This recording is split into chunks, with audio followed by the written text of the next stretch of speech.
Super alignments. I like the computators and the way we can form parametric designs and really get a lot of design intent into the model rather than just be a 3D drafting type exercise. Surveyors are definitely the plotting, going to make things a lot quicker, a lot easier. The new 12D field formats, just having a tree format, absolutely fantastic. You know, more CAD options and things like that. Lee's team's doing really well, absolutely fantastic. Personally, I love visualization, so I used it a lot for wind farm projects, so we were able to plot out the turbines and then optimise the area and put in the roads, and it was great to fly through and see that all in a visual.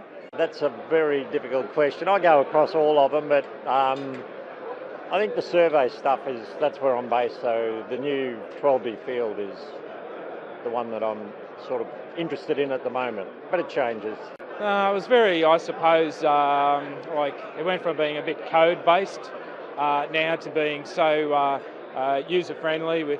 I always say there's probably about 5 or 6 different ways you can do things in 12D to design a road or a piece of infrastructure. So yeah, it's really become way more user-friendly. Probably the biggest benefit is that the way it interfaces with survey to design, back to survey for construction set out, and now with the BIM capabilities, it's fantastic. Yeah, visualisation's always been there, which is tremendous in being able to show our clients what we're doing at an early concept stage before we go into the details. How would you say that 12D model changes how you do business? I think it just allows you different or flexible ways of designing. There are the old sort of regimented traditional ways of doing things, but there's just with all the different computators, snippets, just the many different elements within 12D. In the vicinity of 18, 19 years now, so quite a while. How has the software changed over that time period?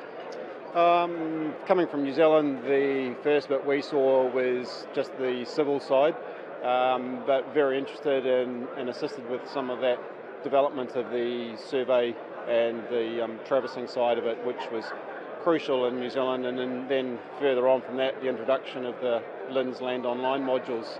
So that's been paramount with the practices that I've been in, never alone looking back at how New Zealand uses it now. It's really impressive to see. How has the software changed how you go about doing business?